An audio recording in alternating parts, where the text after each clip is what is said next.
갈라디아서 말씀을 묵상하면서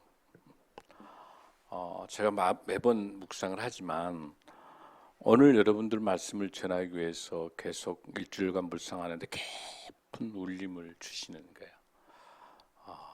사랑하는 성도 여러분들 얼마나 주님이 사랑하시는지, 목사인 내가 은혜를 받아야 그 은혜를 여러분이 흘려보낼 수 있는데, 주님 이번 주에 전 세계 지금 하와이는 80명이 사망했고요, 1000명이 지금 실종되어 있고 계속 죽어가고 있습니다. 산불과 홍수와 지진과 어느 하나 온전치 못하는, 또 러시아와 우크라이나 전쟁은 지금도 계속되고 있고, 전 세계가 이런 혼탁적인 그런 상황들 속에서 또 이번에 잼버리 사건 본 것처럼 우리 국가도 대한민국도 온전치 않는, 어느 하나 볼 때 마음을 들 수 없는 그런 상황들 속에서 우리 성도들이 얼마나 힘들까, 아니 우리 대한민국 우리 국민들이 얼마나 힘들까, 한국교회가 얼마나 힘들까라는 생각하면서 주님 우리 사랑하는 성도들에게 위로의 메시지를 줄 수 있도록 저에게 은혜 주옵소서. 간절히 새벽에 기도하는데 주님이 음성을 주시는 거야. 사랑하는 아들아, 갈라디아서 4장을 통해서 하나님 말씀하시겠다. 아빠, 아버지, 아멘. 아빠 되시는 좋으신 아버님께서, 우리 아버지께서 양자된 우리를 통해 오늘 귀한 말씀 주실 줄로 믿습니다. 여러분, 그 이사를 가려고 할 때, 또 결혼식을 하려고 할 때, 어떤 날짜를 잡을 때 믿지 않는 사람들은 뭐라고 이야기합니까? 손 없는 날, 이렇게 이야기하죠. 무슨 뜻인 줄 아세요, 여러분들? 그게 손이 여러분들 왼손 오른손 없는 날인가요? 그게 아니고, 날짜를 정할 때 동서남북 사방위에 귀신이 가득 들어 있는데 귀신이 들어오지 않는 날, 그게 손 없는 날이랍니다. 평균적으로 보면 한 달에 5번, 6번밖에 안 돼요. 그러니까 거의 25일은 귀신이 들고 있다는 사실이에요. 그런데 크리스찬들조차도 무비판적으로 결혼식 날짜 잡을 때, 이사할 때 이런 걸 해요. 이거 말이 안 되는, 말도 안 되는. 우리에게 있어서 중요한 것은 뭐예요? 손 있든지 없든지 그게 중요한 게 아니라, 우리는 기도하면서 결정된 날짜가 축복된 날일 줄로 믿습니다. 아니 인생 살면서 한 달에 5, 6번밖에 귀신이 없고 나머지 있다니 어떻게 살겠어요, 여러분들? 그러니까 우리에게 중요한 것은 뭐냐면, 나를 억압하고 있는 게 너무 많은데 그 귀신들이 25일간 26일간 나를 억압하고 있어요. 믿지 않는 사람 그런 인생을 사는데, 우리에게 있어서는 누가 계세요? 좋으신 하나님 예수 그리스도가 계시기 때문에 우리에게 있어서의 손이 없는 날은 뭐예요? 365일인 줄로 믿습니다. 아멘. 마귀 사탄이 틈타지 못하는 영권을 갖는 저와 여러분들이기 때문에 우리에게 있어서는 가장 좋은 날, 하나님께서 365일 중에서 어떤 날을 주셔도 매일매일이 주일이고 부활절이고 승리의 날인 줄로 믿습니다. 아멘. 그래서 이러한 것을 볼 때 불교도 그렇고 뭐 많은 타종교도 그럽니다만은, 특히 여러분들 그 일본에 가보면은 신이 뭐 얼마나 많이 몰라. 들어갈 때 신발신, 뭐 문턱신, 밥신, 먼신. 우리 에스더가 포닥 때문에 이제 동경 지바에 포닥 박사 후 과정 때문에 NILS 연구원 갔는데, 제가 이제 우리 민욱이 애들 데리고 이제 갔단 말이야. 근데 거기 그 다리미방, 무슨 방이죠 그게? 다다미. 근데 보니까 우리는 뭐 그렇지는 않는데 거기서 많은 사람들이 귀신에 가히 눌린다 그러더라고요. 보니까 귀신이 너무 많은 거예요. 그러니까 온통 귀신에 눌려 사서 억압을 받고 있기 때문에 늘 일본 사람들은 겉으로는 굉장히 친절하지만 내부는 늘 불안한 건가요? 여러분, 이런 걸 볼 때 누가 우리를 엄습하고 있는지, 저와 여러분들 속에 무엇이 힘들게 하고 있는지, 그 어떤 것이 있는지를 잘 보셨을 때, 그게 우리 인생에 있어서 그 모든 어떤 것도 우리에게 걸림돌이 되지 않는, 그렇게 하기 위해서는 오직 우리 안에 우리의 삶의 주관 되시고 구주가 되시고 우리의 모든 참된 우리의 구원자고 방패 되시는 영원한 피난처 되시는 예수 그리스도가 저와 여러분에게 있을 때 우리는 넉넉히 이겨낼 줄로 믿습니다. 아멘. 그런 의미에 있어서 오늘 굉장히 중요한 메시지를 여러분과 나누려고 합니다. 그건 뭐냐면 율법이 무엇이고 복음이 무엇인가. 제가 그 월트라고 하는 그 19세기의 유명한 신학자가 이렇게 이야기했어요. 율법과 복음을 구별하지 못하고 혼돈하는 순간 이때부터 기독교는 멸망해 간다. 그 현상이 지금 한국교회에 와 있어요. 율법이 무엇이고 복음이 무엇인지를 율법을 복음처럼 설교하고 복음을 율법처럼 설교하고 무엇이 무엇인지를 몰라. 그런 의미에서 이 갈라디아서는 율법이 무엇인지 복음이 무엇인지 정확하게 정리해주는 초대 교회 안에 갈라디아 교회에 와 있었던 수많은 다른 복음을 전했던 사람들이 율법을 들고 나왔잖아요. 할례를 해야만이 구원받는다. 그렇지 않죠? 이미 예수 그리스도를 나의 구주로 모시고 오직 믿음만이 의롭게 된다라고 하는 이 신득이 이신 칭의에 의해서 믿음만이 복음만이 나를 의롭게 만들어주고 복음만이 나를 구원시킨다라고 하는 정확한 메시지를 갖고 있음에도 불구하고 갈라디아 교회가 이렇게 할례를 해야 되니 어쩌니 뭐 하면서 이런 것이 지금도 우리 한국교회 강단에 지금도 설교가 되고 있다는 사실입니다. 오늘 정확하게 사도 바울의 세계관인 거예요. 이 갈라디아 이 본문을 근거로 바울 서신의 13권이 일관되게 흘러가고 있기 때문에 여러분 율법이 무엇인지 복음이 무엇인지를 정확하게 여러분들이 정리해 볼 필요가 있는 거예요. 자, 아멘. 자, 여러분 율법은 뭡니까?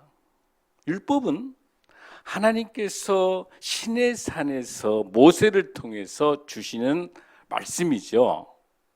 모세 오경 속에서 일관되게 나와 있는 십계명을 중심으로 나와 있는 명령과 규례와 법도 같은 거 전체 포함해서 전체 몇 개입니까, 여러분들?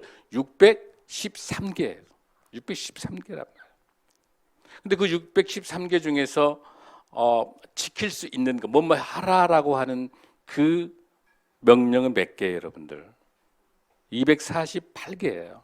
하지 마라가 몇 개입니까, 여러분들? 365개. 외우기 쉽죠? 365. 또 248. 외울 수 있죠? 이제 얼굴이 환해요, 얼굴. 그런데 그렇게 외우는 건 쉬운데 613개를 매일 지켜낼 수 있어요, 없어요? 없단 말이에요. 그러니까 율법이 굉장히 어렵게 느껴지는 거예요. 자꾸 다른 것 같이 느껴지는데. 그런데 여러분들 중요한 말씀의 메시지 중에서 뭐가 있어요? 율법의 완성이 뭐라고 그랬어요, 여러분들? 사랑이잖아요. 율법의 완성이 뭐라고 그랬어요, 여러분들?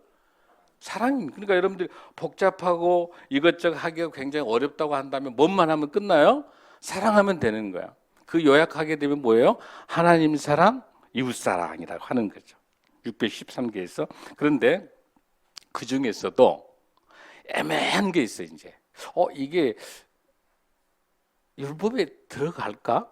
안 들어갈까? 이게 애매한 거 있잖아요. 이걸 뭐라고 부른다고 여러분들? 아디아포라라. 아디아포라 영역이라고 불러. 애매한 거. 그걸 위해서 우리 주님께서 놀랍게 로마서 13장 8절에 그 아디아포라 영역까지도 다 집어넣어서 완벽한 하나님의 율법을 주시는 거예요. 뭐냐면 로마서 13장 8절에서 피차 사랑 빛 외에는 아무에게든지 아무 빛도 지지 말라.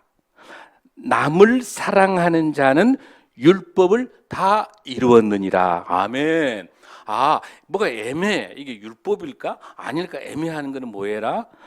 남을 사랑하면 돼요. 그렇게 되면 애매한 게 없어져. 다 해결되는 거야. 아멘. 더 정확한 것은 로마서 13장 10절에서 사랑은 율법의 완성이다. 아멘. 자, 이제 율법에 대해서 조금 더 여러분도 어쩔 수 있어요? 자유로울 수 있죠? 어렵지 않죠? 그게 율법인 거예요, 여러분들. 자, 그런데 이 율법이 하는 역할이 뭘까? 목사님이 대한민국에서 제일 쉽게 설명합니다. 율법이 하는 역할이 뭘까? 뭘 것 같아요, 여러분들? 그렇죠. 그렇죠. 어, 여러분들 우리 혈압 다 있죠? 혈압 있죠? 다 혈압. 고혈압이든지 저혈압이든지 어쨌든 우리 뭐 인간에 다 혈압이 있는데 그 혈압이 있는 건데 이 혈압이 이게 고혈압인지 저혈압인지를 알 수 있는 방법은 어떻게 해야 돼요, 여러분들? 혈압계에다가 측정해 보면 알 수 있죠. 그런데 혈압계 측정하기 전에는 내가 저혈압인지 고혈압인지 알 수 있어요, 없어요? 없죠. 근데 혈압은 있는 거예요, 없는 거예요? 있지요. 그러니까 그 혈압기가 율법인 거예요. 그리고 우리 안에 가지고 있는 이 혈압이 있는 이게 우리가 가지고 있는 죄예요. 죄예요. 그 죄가 어느 정도 되는지를 혈압기를 통해 보면 고혈압이 저혈압이 알 수 있죠. 그러니까 중요한 건 뭐냐면 그 혈압을 재서 나오는 그 결과가 죄란 말이에요. 죄. 그 죄가 어느 정도 있는지를 알 수 있는 거예요. 아멘.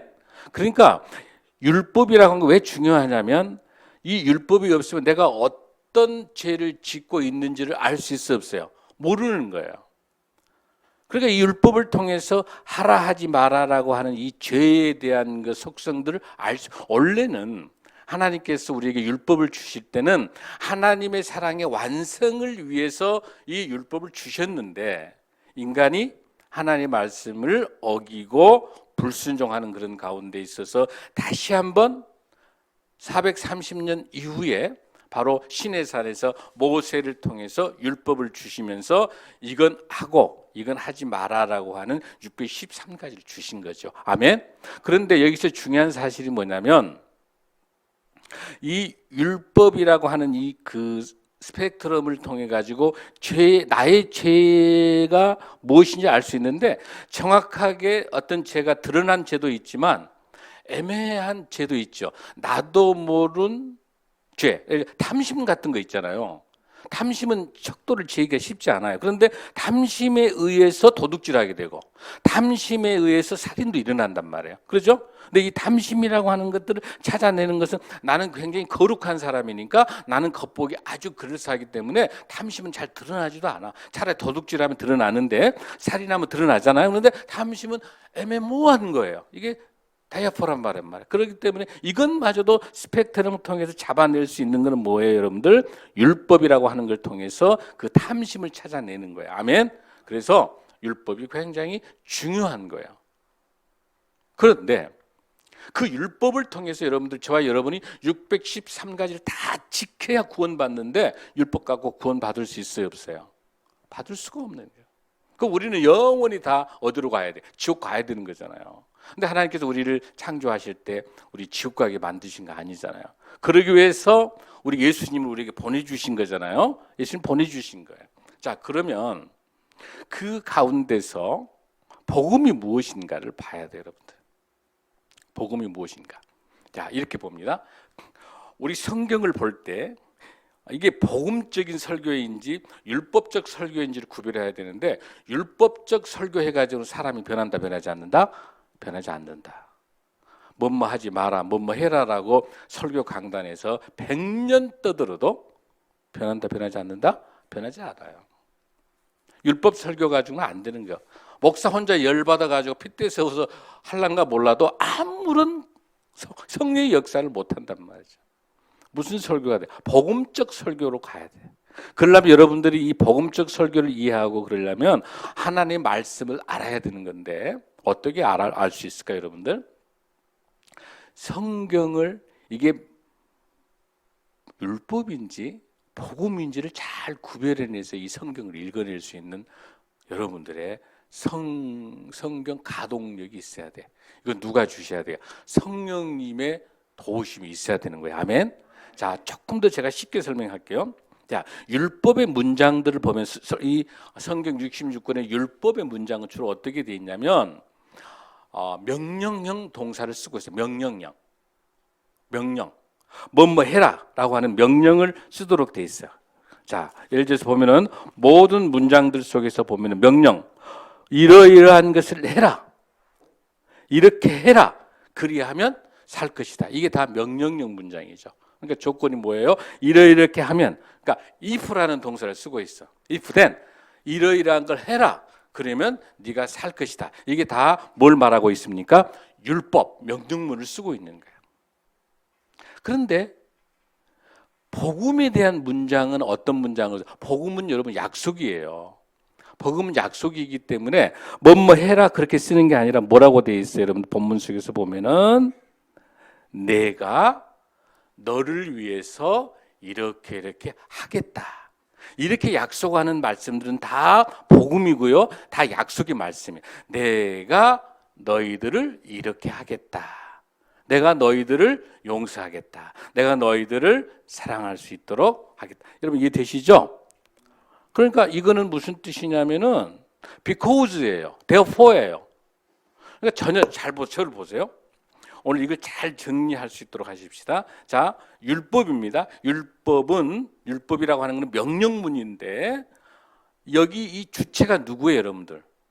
명령의 주체는 하나님이신데 이 명령을 지켜야 될 사람은 누가 되는 거예요? 내가 돼야 돼. 내가 해야 돼. 내가 그것에 순종하고 지켜내야 된단 말이에요. 그 주체가. 이해되시죠? 명령에 대한 것, 이 율법은 내가 주인이 돼야 되는 거예요.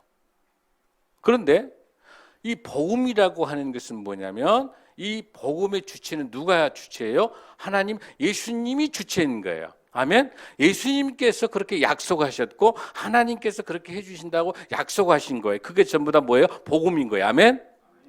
자, 우리 교회 안에도 어떤 게 있냐면 딱 두 부류는 나눠져요. 율법주의자가 있는가, 복음주의 딱 두 부류는 나눠져요. 대부분이 어떤 현상이 있냐면 중직자들, 장로, 권사, 안수, 집사 이런 사람들은 주로 율법 중심으로 갈 가능성이 굉장히 높아요. 왜? 성경을 많이 알고 있기 때문에 내가 노력해서, 내가 잘해서 내 능력으로 구원받은 것처럼 착각한 한국교회 중직자들이 너무 많아요. 즉 그건 뭐가 들어갑니까? 나의 의가 들어가. 내가 이만큼 기도를 했는데, 내가 이만큼 봉사를 했는데, 내가 이만큼 청소하고, 내가 이만큼 했는데 나의 의가 점점점 강해지고 그 율법주의로 변해가지고 그 안에 뭐가 틈타냐면 마귀 사탄이 판단하게 만들어. 야, 저 사람은, 저 집사님은 기도도 안 해. 저 사람은 뭣도 안 해. 전부 판단해. 나만 의로운 거예요. 율법에 빠져 있는 사람들은 완전히 의로움에, 나의 의에 매몰돼서 굉장히 교만하게 되는 거예요. 그러니까 장로회의 안에서 전쟁이 일어나고 있는 거예요. 당회 속에서. 그 본질을 놓치고 이게 하나님이 기뻐하는 복음, 어떤 게 복음인가를 보는 게 아니라 율법이 강하니까 이거는 이렇고 저건 저렇고 전부 삿대질하는 거예요, 여러분들. 그 위험성이 돼요. 그리고 대다수 주변에 있는 많은 사람들은 이건지 저건지도 말씀도 잘 모르고 이렇게 가는 거예요, 여러분들. 굉장히 위험성이에요. 그러나 복음주의에 있는 사람들은, 하나님의 약속에 의해서 가는 사람들은 어때요, 여러분들? 집중적으로 나는 아무것도 아닌 것이지, 내 능력으로 구원받는 게 아니고 내 능력으로 교회를 섬기는 게 아니라 전적인 하나님의 은혜로 값비싼 하나님의 내 대신 핏값으로 나를 사셨기 때문에 내가 구원받았고 내가 은혜를 받았기 때문에 그 은혜가 너무 감사해요. 바포도 하고 그게 너무 감사해요. 봉사도 하고 그게 너무 감사해요. 하나님 은혜 너무 감사하기 때문에 나의 모든 것의 주인이 우리 예수님 하나님이시기 때문에 나는 없는 거예요. 나는 나의 공로는 없는 거예요. 그래야만이 겸손하게 나보다 더 낫게 이웃을 돌아볼 수 있고 이웃에게 사랑을 나눌 수 있는 그 마음이 가질 수 있는 것은 복음의 사람이야만이 가능한 줄로 믿습니다. 그런데 우리 교회가 세상에 선한 영향력을 놓치고 세상에 손가락질 받는 이유는 뭐냐면 율법주의로 철저하게 무장되어 있어서 이것이 복음인 것처럼 착각하고 나의 의와 나의 실력과 나의 능력과 내가 열심히 봉사하는 것, 내가 열심히 하는 것이 내 공로로 남아가지고 남들을 정죄하고 판단하는데 시간 다 쏟고 있기 때문에 교회 안에서 싸움은 세상 사람들은 술 마시고라도 풀어내는데 교회 안의 다툼과 교회 안의 싸움들은 1년 내내 가도 해결이 안 되고 있는 거예요. 왜? 내 의가 너무 강한 거예요. 내 안에 율법이 가득 들어있는 거예요. 내가 십계명도 알고 내가 성경도 암송하고 찬송도 많이 알고 있으니까. 지금 우리에게 필요한 것은 뭐냐면 그런다 해서 찬송 많이 하고 성경을 많이 암송한 게 안 좋다는 뜻이 아니라 정말 하나님의 은혜에 감사한 복음적인 사람이란다면 복음적인 신앙이라 한다면 그 은혜가 너무 감사해요. 그분의 입에서 나오는 성경의 암송, 그분의 입에서 나오는 기도, 그분의 입에서 나오는 찬송만이 영광을 받는 찬송과 기도와 말씀이지 내 의가 가득 들어있는 그 교만함 속에서 나올 때는 사람을 죽이는 그런 사람밖에 될 수 없는 거예요.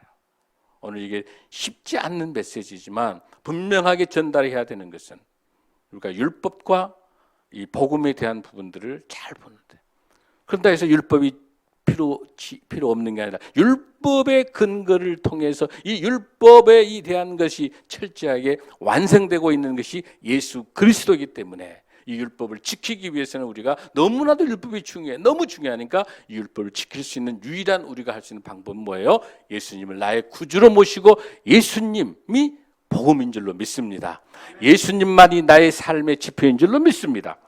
그러한 본문들을 여러분들이 큰 틀을 정리가 돼야 그래야 이 갈라디아서 이 본문의 말씀을 이해할 수가 있어요. 아멘. 특별하게 오늘 저와 여러분 오늘 중요한 말씀 하나님이 주고 계시는 거예요. 그래서 정말 중요한 거 우리가 복음의 하나님의 약속. 근데 우리 현대인들이 신앙인들이 많이 착각하고 있는 것이 뭐가 있냐면 율법 그러면 구약이 율법인 줄 알아. 신약은 복음인 줄 알아. 그렇지 않습니다.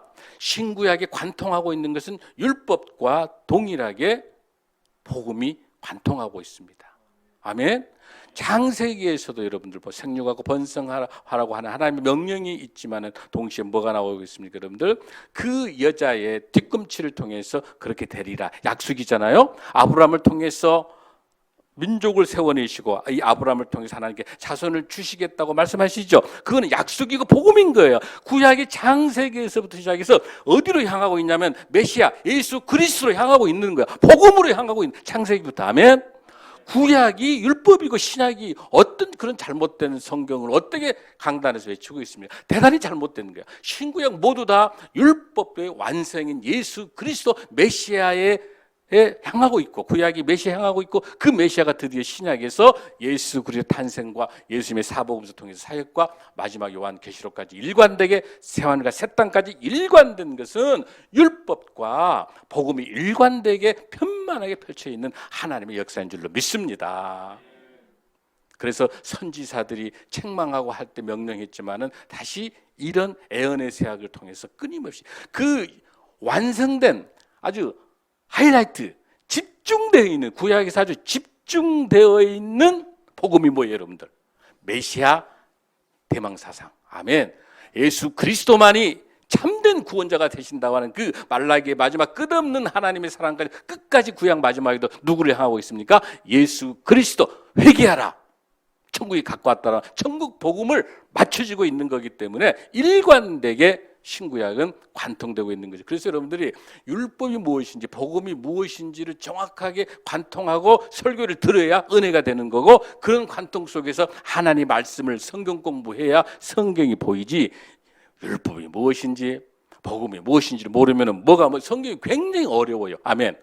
여기서 중요한 건 뭐냐면 하나님의 인류 구원에 대한 이 계획이 성자 예수님을 통해서 십자가의 사건을 통해 우리를 구원해 주시고 그러고 나심에 성령 하나님을 보내주셔서 구원의 역사를 완성하신 거. 아멘. 일관되는 하나님의 사랑인 줄을 믿습니다. 그렇기 때문에 율법의 완성이 사랑인 거예요. 아멘. 그래서 이 모든 613개 이 계명 율법을 완성시킬 수 있는 것은 바로 하나님 사랑, 이웃사랑인 줄로 믿습니다. 아멘. 그 이웃사랑, 하나님 사랑을 받는, 복음으로 은혜 받는, 하나님의 약속받는 저와 여러분은 그 은혜가 너무 감사해요. 이 바퍼를 기쁨으로 하는 거예요. 아멘. 내가 율법 때문에 내가 이렇게 바퍼에서 20명 30명 섬기고 뭘 돕고 그러면은 그거는 자기 의인 거예요. 저와 여러분이 이 바퍼 사역할 때, 우리 영양사가 밥 하나 만들 때도 내 의로, 내 실력, 내 영양사로, 내가 조리사니까 내 능력으로 해서 이렇게 해서 우리가 이 어르신들을 드리는 것 보고 베푼다는 말 내가 쓰지 말라고 하는 게 뭐예요? 우리가 무슨 능력으로 베풉니까? 하나님의 것을 사랑으로 배달하는 거고. 왜 배달할 수 있습니까? 율법주의자는 내가 베푼다고 말할 겁니다. 율법주의는 내가 베푸는 거고, 우리 교회가 다 하는 거고, 이 주인공 안에 하나님과 예수님은 없고 내 의와 내 능력이 가득 들어서 이렇게 해서 이걸 자랑하는, 아닙니다. 우리 그렇지 않잖아요. 주님이 우리에게 보내주신 천사와 같은 너무 소중한 우리 어르신들을 위해서 우리 엘드림 대학 통해서 대학생 만들고 하나님 복음이 들어가게 해서 천국 소망 갖게 하고 죽어서 가는 그 천국이 아니라 우울증과 치매가 오지 않도록 이 안에서, 이 엘드림 대학 안에서 천국 될 수 있도록 우리가 찬양하고 기도하고 말씀하고 모든 것들을 통해서 섬기는 이 모든 것이 오히려 우리 어르신들에게도 큰 은혜지만 저와 여러분이, 우리 교회가 저와 여러분에게 주신 주님의 축복인 거예요. 축복인 거. 우리가 이 어르신을 섬길 수 있는 게 축복인 거예요. 우리가 무엇이 간데 어떻게 섬길 수가 있습니까? 주님이 복음으로 하나님 사랑, 이웃 사랑. 너무 감사해요. 너무너무 감사해요. 그래서 우리가 이 어르신들 힘들고 어렵고 하지만 산꼭대기까지 우리가 밥도 배달도 하고, 어떻게 우리 청년, 우리 민혁이 어떻게 다닐 수 있겠어? 우리 여러분도 어떻게 다닐 수 있겠어? 기쁨으로 할렐루야. 우리 교회가 얼마나 아름답고 주님의 칭찬받는 교회냐면 바로 그 율법이 무엇인지, 복음이 무엇인지를 정확하게 알고 모든 게 하나님의 은혜라고 받아들일 수 있는 저와 여러분을 통해서 하나님께서 역사하실 줄로 믿습니다. 자, 이러한 말씀을 토대로 오늘 갈라디아서 5장 16절 말씀 시작. 갈라디아 4장 1절 말씀 시작. 내가 또 말하노니 유업을 이을 자가 모든 것의 주인이나 어렸을 동안에는 종과 다름이 없어서 2절 그 아버지가 정한 때까지 후견인과 청지기 아래에 있나니. 아멘. 자, 여기서 중요한 것은 율법에 대한 정의를 세 가지 그림 언어를 쓰고 있습니다. 우리가 본문의 3장에서 뭐가 나타나냐면 감옥에 갇혀 있는 것이 율법이고, 여러분 초등교사 생각나죠? 초등교사 3장 24절 25절인 이 초등교사, 이것도 다 마찬가지로 율법이고, 이 본문에서 후견인과 청지기가 율법의 그림 언어인 거예요. 그 무슨 뜻이냐면 로마의 제도를 조금 더 우리가 기억을 해야 되는데, 로마에는요 모든 자녀들이 태어나게 되면은 13살까지는 부모 밑에 있다가 14살이 되게 되면 이제 후견인이라고 해서 그 노예가 가리키는 거예요. 잘 가리켜서 훈련하다가 25살이 되게 되면 성년이 돼요. 성년 되면 가운을 얹어주면서 이때부터 아버지가 가지고 있는 권력과 아버지가, 부모가 가지고 있는 재산 모든 것을 다 물려받을 수 있는 거예요. 그 전까지는 청지기와 후견인을 통해서 훈련받아야 돼요. 그런데 궁금한 게 있죠. 어떻게 노예에게 교육을 받을까? 이 당시 로마 시대의 노예는 어떤 노예냐면, 전쟁에 승리할 때 데리고 올 때 수준 낮은 사람 데려온 게 아니라 장군, 교육자, 학자, 석학들을 데리고 노예를 데려오기 때문에 이 노예들, 로마 사회는 70%가 노예인데 그 노예가 지도자급 노예, 그 나라에. 그러니까 여기서 오신 분 중에서 굉장히 이 노예 중에 굉장히 실력 있는 분이 있을 거 아니에요. 이런 분을 누구로? 후견인으로, 청지기로 쓰는 거예요. 회계, 돈에 대해서 굉장히 밝은 전문가에게는 청지기 일을 맡겨놓고, 아니면 전투를 잘한다 이런 친구. 그러니까 여러분 그 옛날 자료에 보니까 채찍으로 아들을 때릴 수 있도록 돼, 그 노예가. 그렇게 훈련시킨단 말이야. 그러니까 그거는 어떤 상황을 말하고 있는, 여러분 대부분이 이 내용을 모르는 분이 계시던데, 아니 알죠. 그 사도 바울을 재판했던 벨릭스 총독 아세요, 여러분들? 벨리스 총독이 노예 출신이에요. 노예. 그런데 네로하고 네로 황제가 워낙 잘 지내면서 총독으로 와가지고 예수님을, 사도 바울을 심판할 때, 판단할 때 그 벨리스 총독이 그런 총독인 거거든요, 여러분들. 그래서 자, 어쨌든 이런 노예가 그런 노예인데 여기서 나타나는 청직이라든지 후견인이 바로 뭘 말하냐? 율법의 딱 기준이야. 딱 그 잣대를 재가지고 잘못하나 잘하는 것만은 딱 정리하는데 이게 언제까지 영향을 미치냐면은 25살 이후에 그 애가 커서 성년으로 성장할 있을 때까지. 즉 무슨 뜻이냐면 이 본문에 의한다면 이 어린아이들이 자라기까지에 있어서는 그렇게 청직이라든지 여기 나와 있는 후견인들에 대해서 훈련을 받지만 25살에 넘어가게 되면 이제 본인이 성인이 돼서 내가 재산 관리, 내가 전쟁 치를 거, 내가 공부하고 수술한단 말이에요. 그러니까 우리가 복음으로 가기 전에 어디까지? 율법으로 있을 때까지는 율법이 청직이고 율법이 후견인 거야. 그냥 아주 기초적인 어린아이가 기초 막 그 아장아장 걸을 때 위험하니까 율법이라고 하는 그 툴, 그 기준을 가지고 훈련을 시켰다가 기본 훈련이 잘 되고 아장아장 잘 걷고 이제 말도 하고 잘 계산도 할 줄 알고 된 다음에 아 너는 이제는 사회로 나가도 좋겠다 할 때 그때 나간 게 복음인 거예요. 아멘. 그러니까 율법이 전혀 중요하지 않는 게 아니고 율법이 굉장히 중요한 거예요. 기초에 있어 초등학문이니까. 근데 그것이 그 인생 이 애를 성공으로 보내낼 수 있는 근본적인 구원의 문제는 그 율법이 해결해 줄 수 없다는 거예요. 아멘. 율법의 구원은 오직 누구밖에 없다. 예수 그리스도를 나의 구주로 믿는 것밖에 구원의 방법이 없다는 거죠. 아멘. 그 본문을 이해되시면 되고 자 3절 시작. 이와 같이 우리도 어렸을 때 이 세상의 초등학문 안에 있어서 종노를 하지. 그렇지. 어리니까 계속 종노를 하는 것이죠. 자, 4절 시작. 때가 참에 하나님이 그 아들을 보내사 여자에게서 나게 하시고 율법 아래에 나게 하시는 것은 때가 참에 너무 중요해. 이 크로노스와 카이로스 크로노스 하나님이 정해놓은 그 시간표 아무도 알지 못하지만 이때 하나님께서 계획하고 계셨던 이때 지금으로부터 2023년에 그때 예수 그리스도를 이 땅에 보내주시는 그 크로노스 시간과 카이로스 그 시간 그때에 때가 차야 된다는 거예요. 때가 차니까 하나님께서 우리 예수님을 보내주시는 거예요. 아멘. 하나님이 그 아들을 보내사 여자 중요합니다. 여자에게 왜 여기서 여자에게냐면 남자의 피가 섞어지면 안 되는 거죠. 왜?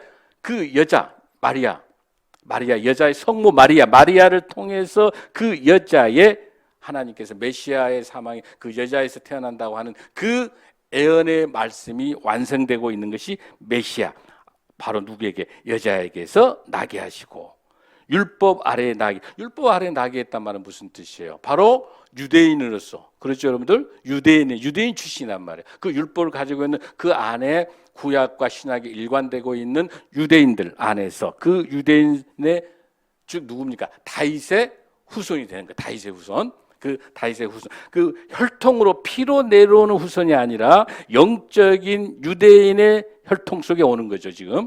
자, 다윗의 후손에게 나게 하시는 것은 5절 시작.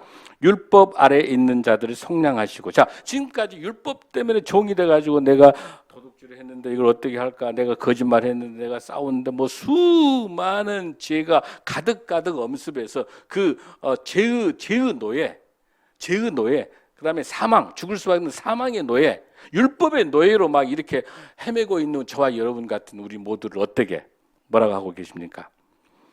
속량하셨다. 속량은 핏값으로 사신 거. 예수님 오셔서 테텔레스타이 다 이루었다 하시면서 이 노예를 팔 때 어때요? 노예가 장은일이가 예를 들어서 뭐 5억이다. 너무 비싸게 불렀네. 하나님 보시기에 한 10억 된단 말이야. 아니, 너무 낮아. 저 여러분 한 500억 아니 살 수 없는 어마어마한 이 노예인데 이 노예를 데리고 가려면 어떻게 돼요? 이 돈을 값을 지불해야 되잖아요. 값 지불하고 영수증 딱 써줘야 되는 거라. 나 영수증 딱 써주고 값을 지불한 걸 뭐라고 한다? 속량했다. 하나님이 우리 예수님이 십자가에 돌아가시면서 내 죄값을 이 노예값을 다 지불해 주신 거. 아멘. 자, 속량하시고 우리로 아들. 그리고 난 다음에는 거기도 끝난 게 아니라 우리를 뭐 해주신 거야? 아들로 명분 삼아 주셨어요. 아멘. 자, 6절 시작. 너희가 아들이므로 하나님이 그 아들을 영을 우리 마음 가운데 보내사 아빠 아버지라 부르게 하셨느니라. 아멘. 구약 시대에는요, 필사하다가 야외 하나님만 오면 뭐 쓸 수가 없어. 손을 쓸 수 없으니까 손을 씻고 쓰들 막 벌벌벌 아버지 하나님을 할 수가 없는 거야. 근데 우리는 어때? 기도할 때 하나님 아버지 부를 수 있죠? 왜? 누가? 예수님이 우리를 핏값으로 사셔서 양자 삼아 줬기 때문에, 예수님이 하나님에게 아버지를 불렀기 때문에 우리 핏값 사줬으니까 우리도 예수님처럼 어쩔 수 있어요. 하나님에게 아빠, 아버지라고 부를 수 있을 줄로 믿습니다. 아멘. 이 은혜가, 나는 이 말씀 주면 이 은혜가 너무너무 난 펑펑 울었어. 내가 무엇인데 하나님을 아빠, 아버지, 그 전에 부를 때 아버지 하나님 부르는 너무 습관적으로 불렀던 것 같아. 이 감동도 없이 너무 율법적으로 불렀어, 하나님 아버지를. 아니야, 그 복음을 알게 되니까, 십자가의 복음을 알게 되니까 너무너무 감동인 거야. 우리가 어떻게 하나님을 아버지라고 부를 수 있어요. 아멘. 여러분, 마가복음 14장 36절 보겠습니다. 오늘 너무 중요한 거니까 한 5분만 조금 더 할게요. 마가복음 14장 36절 시작. 이르시되 아빠 아버지여, 아버지께는 모든 것이 가능하오니 이 잔을 내게서 옮기시옵소서. 그러나 나의 온대로 마시옵고 아버지의 온대로 하옵소서 하시고. 아멘. 우리 예수님마저도 아빠 아버지요. 아멘. 이 예수님이 부를 수 있는 아빠 아버지를 하나님의 은혜로, 예수님의 십자가의 공로로 저와 여러분이 아빠 아버지라 부를 때, 우리가 기도할 때 하나님 아버지 부를 때 그냥 부르면 안 되는 거야. 놀라운 감동으로, 놀라운 복음의 축복으로 아버지를 부르야 될 줄로 믿습니다. 또한 우리 인생들에게 하나님께서 양자로 주셨습니다. 로마서 8장 15절 말씀 너무 귀합니다. 시작. 너희는 다시 무서워하는 종의 영을 받지 아니하고 양자의 영을 받았으므로 우리가 아빠 아버지라 부르느니라. 할렐루야. 성령님이 오셨기 때문에 우리가 아빠 아버지라고 부를 수 있는 것은, 복음으로 부를 수 있는 것은, 복음 대신 예수님을 부를 수 있는 것은 성령 하나님께서 함께해 주시니까 가능할 줄로 믿습니다. 자, 7절 갈라디 4장 7절 시작. 그러므로 내가 이후로는 종이 아니요 아들이니 아들이면 하나님의 말만으로 유업을 받을지니라. 아멘. 여러분, 저와 여러분이 유업을 받았다. 유업은 뭐예요, 여러분들? 어마어마한 재산을 상속받는 거예요, 여러분들. 아멘. 자, 이런 부자가 어디 있어? 세상에 어떤 부자도 없어. 자, 모든 재산, 모든 것을 다 유업으로 받은 줄로 믿습니다. 아멘. 자, 디도서 1장 2절 3절 말씀. 자, 우리에게 유업으로 주신 게 무엇인지 보십시오. 이 세상 모든 것을 주셨어. 특히 우리 다음 세대 우리 청년들 꿈 가지세요. 이 작은 것에 비굴비굴하지 마세요. 적당하게 세상하고 타협하지 마십시오. 여러분들, 하나님께서 유업으로 주신 하나님의 아들 딸이기 때문에 영성 전문성 가지고 세상을 품어내는 거야. 당당하게 기죽지 마세요. 소심하게. 아니요, 그 어떤 것도 하나님의 아들로 유업을 주셨는데 우리가 뭘 못합니까? 할렐루야. 우리 교회가 하나님의 유업으로 주셨는데 뭘 못합니까? 아멘. 강력한 교회, 성령이 충만한 교회, 저와 여러분을 통해서 놀랍게 쓰시는 신생명나무 교회, 이 땅에 하나님이 이 교회를 세우신 것은 하나님의 뜻이, 우리에게 유업으로 주신, 하나님의 유업으로 남겨주신 이 교회가 마포 대흥뿐만 아니라 전 세계 열방을 향해서 놀라운 하나님의 메시지를 전하는 당당한 하나님이 세우시는 귀한 교회가 될 줄로 믿습니다. 디도서 1장 2절 3절입니다. 우리에게 유업으로 주신 주님께서 어떤 명령으로 주시는가 보겠습니다. 시작. 영생의 소망을 위함이라. 이 영생은 거짓이 없으신 하나님의 영원전부터 약속하신 것입니다. 자, 우리에게 뭘 주신다? 영생의 소망을 주신다. 아멘. 사랑하는 아들 딸들아, 너는 이 땅에서 천국을 만들어내고 너희들 죽어서 영생의 소망 가지고 내 말씀대로 하나님 따르라. 그러면서 3절 시작. 자기 때에 자기의 말씀을 전도로 나타내셨으니 이 전도는 우리 구주 하나님이 명령하신 대로 내게 맡기신 것이라. 아멘. 내게 맡기신 것, 하나님의 유업, 뭡니까? 전도입니다. 전도. 영원 구원인 거예요, 여러분들. 왜 우리의 귀한 엘드림 사역이 왜 중요하냐면, 하나님이 우리에게 유업으로 맡겨주신 그 중요한 영혼을 위한 하나님의 유업 맡겨준 거 뭐라고 되어 있습니까? 우리 구주 하나님이 명령하셨어. 명령. 뭐라고? 죽어가는 이 영혼을 구원해내는 전도하라고 하면 그럼 무슨 단어를 쓰고 있습니까? 3절에 자기 때에 자기의 말씀, 하나님의 말씀을, 예수님 말씀을 뭐로? 전도로. 오늘 저와 여러분들 한 명도 전도하지 못하는 회개해야 돼. 아멘. 이것 죽느냐 사느냐의 문제가 아니라 이 생명이 지옥으로 가는 걸 두고 볼 수 없는 거예요. 아멘. 이분이 정착하고 안 하고는 하나님이 성령의 문제고 입술을 열어서 복음을 전해야 돼. 아멘. 저와 여러분은 너무나 습관적으로 율법에 사로잡혀서 적당한 체면과 적당한 눈치와 환경만 보고 있는 것인지 모르겠습니다만은 오늘 주님이 주시는 유업, 아버지라고 부를 수 있는 유업, 그것의 생명은 영원 구원입니다. 아멘. 영원 구원한 자에게 사람의 모든 것을 다 주십니다. 아멘. 마태복음 6장 33절 내게 뭘 주십니까? 너희는 먼저 그의 나라와 그의 의를 구하라. 그리하면 이 모든 것을 더하시리라. 이 모든 것, 의식주의 모든 문제 걱정하고 계십니까? 우리가 먹고 살고 하는 모든 것들 걱정이 있습니까? 이 모든 것 나와 여러분을 더 잘하시는 성령님께서 먼저 그의 나라, 하나님의 나라를 먼저 구하고 영원구원에 하나님 주신 이 명령처럼 영원구원에서 전도의 생명을 걸 때, 목숨 걸 때 여러분 가족들, 자녀들뿐만 아니라 주위에 죽어가는 많은 영혼들을 위해 목숨 걸고 이 복음을 전해서 전도해서 천국 잔치로 함께할 수 있도록 놀라운 역사가 임하기를 간절히 소원합니다. 할렐루야. 다 함께 일어나시겠습니다.